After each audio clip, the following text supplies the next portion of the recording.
Di awal film, kita diperlihatkan pada seorang wanita penjual jamu yang dikejutkan dengan kedatangan seorang kakek yang sedang membawa cangkul. Kakek tersebut meminta untuk dibuatkan jamu kuat. Tak lama kemudian, saat wanita itu membalikkan badannya, kepalanya pun langsung dicangkut hingga tewas. Scene berpindah kepada Duta dan ibunya yang baru saja sampai di kampung halamannya. Duta sempat mengeluh sebab dia masih ingin tinggal di Jakarta bersama teman-temannya, yaitu Abbas dan juga Boyin, akan tetapi ibunya melarangnya. Singkat cerita, ketika mereka berdua sampai di pintu gapura desa, ada sebuah mobil yang tiba-tiba berhenti di depan mereka berdua. Dan ternyata itu adalah teman masa kecilnya Duta yang bernama Toki dan juga Danu. Mereka berdua pun langsung menyapa dan memeluk Duta. Duta terlihat heran, karena dulu Toki dan juga Danu adalah orang Kismin. Tetapi sekarang mereka sudah sukses dan menjadi tour guide turis. Tak lama kemudian, keluarlah dari mobil dua orang wanita cantik yang bernama Thalia dan juga Miki. Mereka adalah teman-temannya Danu dan juga Toki. Mereka pun langsung berkenalan dengan Duta. Dan di sana terlihat Duta sangat terpesona dengan kecantikan Thalia. Pada saat itu, mereka semua hendak pergi ke hutan untuk camping dan bermain perahu. Duta pun langsung meminta izin kepada ibunya untuk ikut bersama mereka. Ini juga sebagai pembuktian kepada ibunya bahwa dirinya adalah lelaki normal. Dia mengatakan akan berusaha mendekati Thalia. Mendengar hal itu, dengan semangat, ibunya langsung mengabulkan permintaan anaknya tersebut. Di perjalanan, mereka melihat seorang laki-laki yang membutuhkan bantuan. Laki-laki itu pun ikut menumpang mobil mereka ke tempat arung jeram. Dia pun akan memberikan uang sebagai ongkosnya. Gua nebeng sampai tempat arung jeram ya. Singkat cerita, mereka pun sampai ke tempat camping yang ternyata berdekatan dengan tempat arung jeram. Sehingga laki-laki itu pun ikut camping bersama dengan mereka. Kemudian, mereka pun sibuk mendirikan tenda mereka masing-masing. Terlihat Miki sangat tertarik kepada Danu dan memintanya untuk menemaninya mencari kayu bakar. Di malam harinya, mereka semua pun berkumpul di depan api unggun sambil mendengarkan cerita seram Coki. Dia gantung diri. Orang kampung pada percaya. Coki bercerita bahwa di hutan yang mereka tempati saat ini pernah ada kejadian orang yang mati karena bunuh. Para wanita pun ketakutan dan memilih pasangan mereka masing-masing untuk menemani mereka tidur. Miki dengan Danu, sedangkan Thalia dengan Duta. Hanya Cokilah yang tidak mendapatkan pasangan. Di keesokan harinya, mereka pun berangkat ke sungai untuk melakukan arung jeram. Di sana terlihat mereka pun sangat bersenang-senang. Namun semuanya pun berakhir setelah perahu yang mereka naiki menabrak sebuah batu besar dan seketika terbalik. Meskipun sempat terpisah, Duta dan yang lainnya pun berhasil selamat. Terkecuali laki-laki itu yang menghilang karena terseret derasnya arus sungai. Mereka pun merasa khawatir dengan hilangnya laki-laki itu. Namun apa boleh buat, hari sudah semakin larut malam. Mereka pun langsung beristirahat dan memutuskan untuk mencari di keesokan harinya. Di saat mereka semua tertidur pulas, mereka terbangun oleh suara langkah kaki yang berasal dari luar tenda. Dengan mengumpulkan keberanian, akhirnya mereka berdua pun mengeceknya. Dan secara tiba-tiba, muncul laki-laki yang hilang itu dari arah belakang.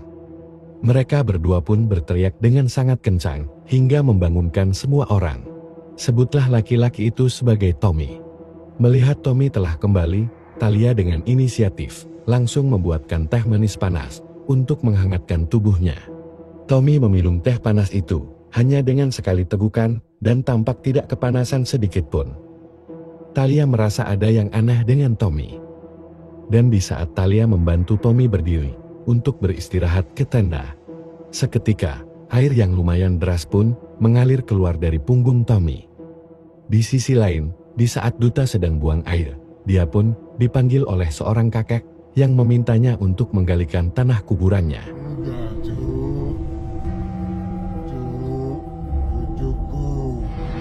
Duta pun langsung tersadar bahwa kakek tersebut adalah sosok hantu kakek Cangkul.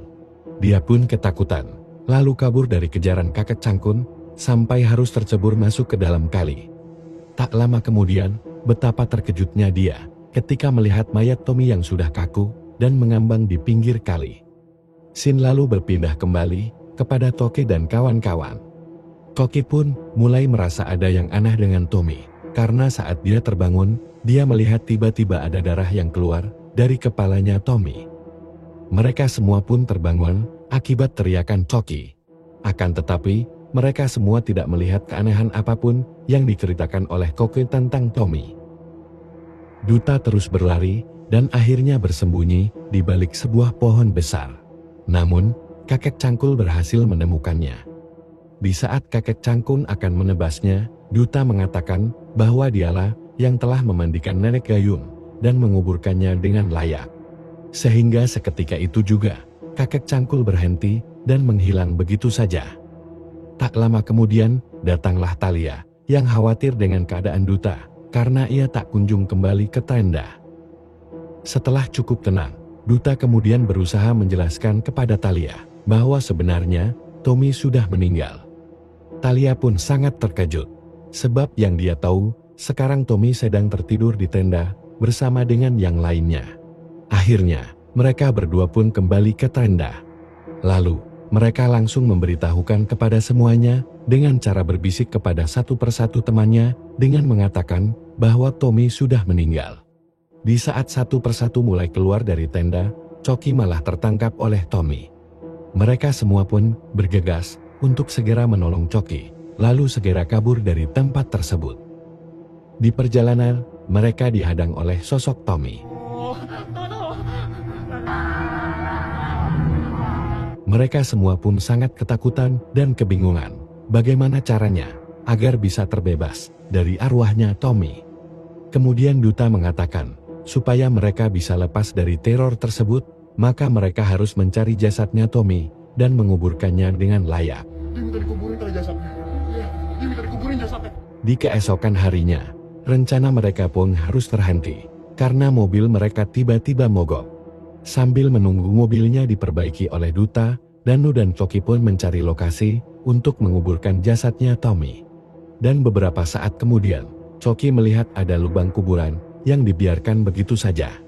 Dan mereka semua pun setuju untuk menguburkan jasad Tommy di lubang tersebut. Ya lubang kuburan buat nguburin si jantan. Di sisi lain, terlihat bahwa Pak Lurah sedang merayu ibunya Duta.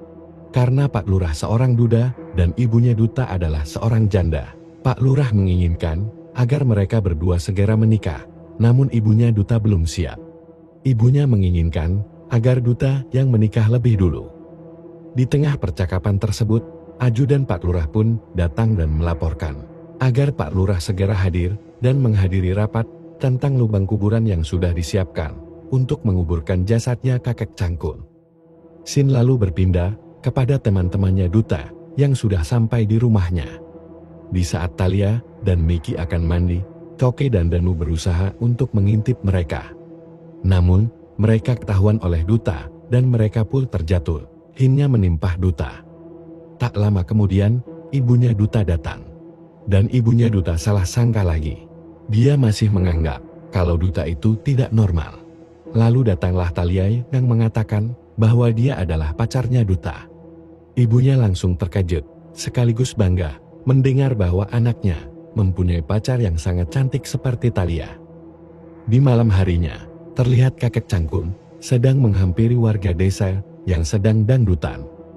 Salah satu biduan pun melihat sosok kakek Cangkul yang sedang mendekat ke arahnya. Ada salah satu orang yang sedang mabuk, sebut saja dia Damar. Dia pun didatangi oleh kakek Cangkul.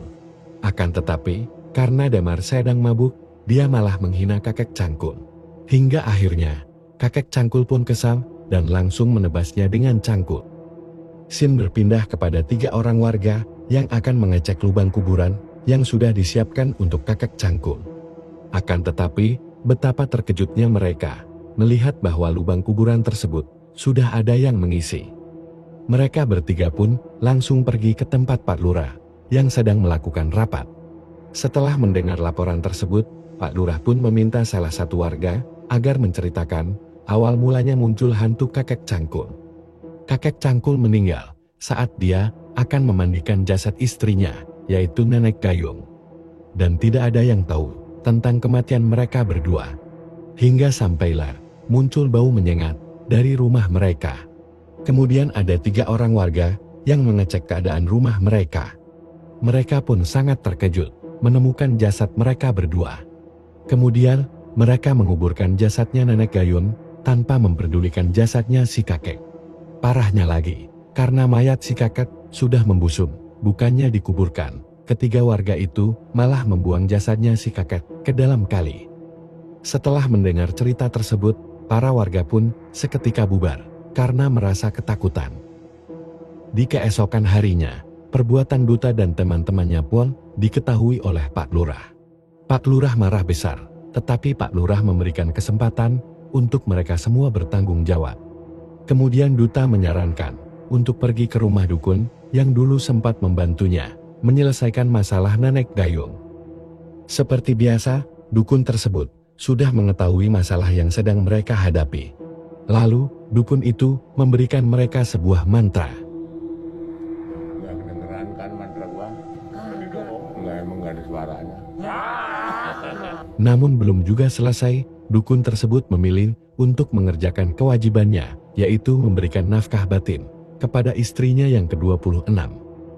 Pada akhirnya, dukun itu pun tidak dapat membantu.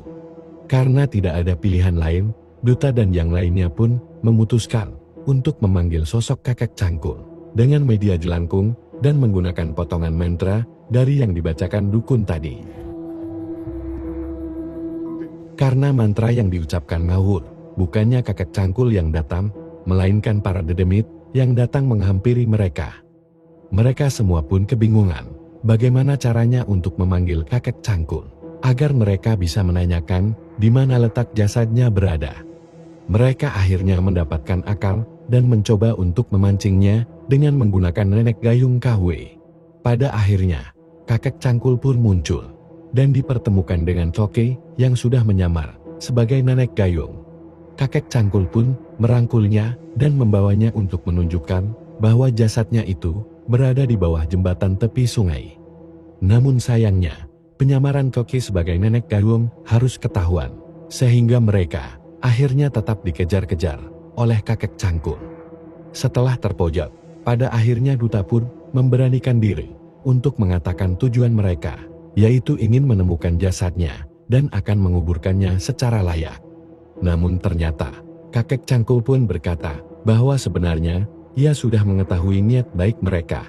Dan tujuannya selama ini mengejar-ngejar mereka semua, karena dia ingin mengucapkan terima kasih atas semua niat baik mereka. Kakek sudah paham dengan rencana baik kalian. Terima kasih ya cucu-cucuku. Kakek mau pergi dulu ya. Mereka pun merasa kesal, karena mereka sudah ketakutan setengah mati.